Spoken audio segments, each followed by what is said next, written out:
నక్సల్స్ పవన్ కళ్యాణ్ని వెంటాడి వేటాడి చంపుతాం అని లేఖలో రాశారా? ఇది నిజమా? అసలు లేఖలో ఏముంది?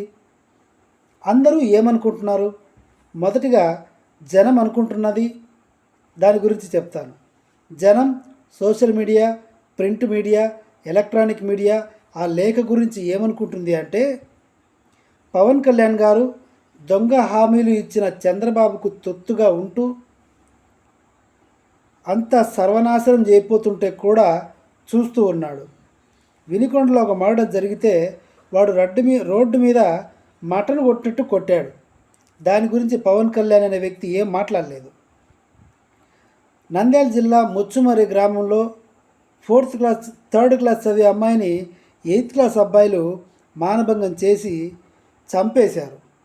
దాని గురించి పవన్ కళ్యాణ్ అడిగితే the law and the perspectives the systematic అనేసి ఏదో ఇంగ్లీష్లో మాట్లాడాడు. కాబట్టి మామూలుగానే చంద్రబాబు గారంటే పీకల దాకా ఉన్న నక్సల్స్ చంద్రబాబుకి కుడి భుజంగా మారిన పవన్ కళ్యాణ్ మీద కూడా వేటు వేసే అవకాశం ఉంది అన్నది ఊహించుకున్నారు తప్ప నిజాలు కాదు.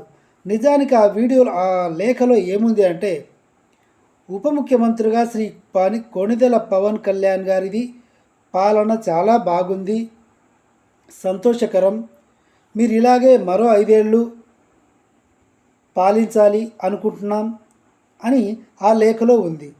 ప్రీవియస్ వీడియోస్లో కూడా నేను నక్సలైట్స్ పవన్ కళ్యాణ్ని అటాక్ చేస్తారు, కిడ్నాప్ చేస్తారు అని మెన్షన్ చేసి కొన్ని వీడియోస్ నేను కూడా చేశాను.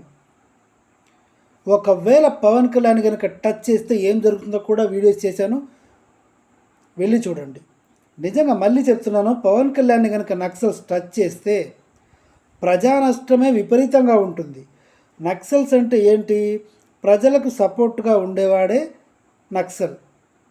ఒరిజినల్ నక్సలైట్ అయితే పవన్ కళ్యాణ్ టచ్ చేయడు. ఎందుకంటే పవన్ కళ్యాణ్ గారు సొంత డబ్బుతో ఎంతోమంది వ్యవసాయదారులకి, కౌలు రైతులకు నష్టాలు వస్తే తన సొంత డబ్బు ఇచ్చి ఆదుకున్నాడు. అండ్ ఇంకో విషయం ఏంటంటే, పవన్ కళ్యాణ్ గారు గత 14 సంవత్సరాలుగా పార్టీ పెట్టిన తర్వాత ఏ రోజు పదవులకి ఆశపడలేదు. ఒకవేళ పదవులకి కనుక పవన్ కళ్యాణ్ గారు ఆశపడి ఉంటే ఈరోజు టీటీడీ చైర్మన్గా లేదంటే శ్రీశైలం ఇలాంటి పెద్ద దేవస్థానాల్లో వీళ్ళ చుట్టాలు ఉండేవాళ్ళు. పవన్ కళ్యాణ్ గారి తమ్ముడు నాగబాబు లేదంటే సాయి ధరమ్ తేజ్ ఇలా బంధువులు ఎవరినైనా రికమెండ్ చేసేవాడు.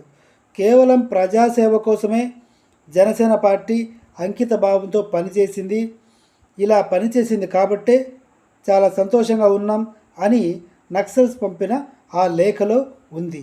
టచ్ చేస్తే ప్రజా నష్టం ఎలా జరుగుతుంది దాని గురించి కూడా చెప్తాను, వినండి.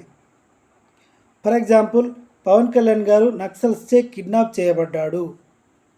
ఇప్పుడు అభిమాన సంఘాలు, రాజకీయ పరంగా అభిమాన సంఘాలు, పవన్ కళ్యాణ్ గారి అభిమాన సంఘాలు, చిరంజీవి గారి అభిమాన సంఘాలు రోడ్డు మీదకి వచ్చి రాస్తారోకోలు చేసి షాపులు, ఆఫీసులు, గవర్నమెంట్ ఆఫీసులు అన్నీ తగలబెట్టేస్తారు.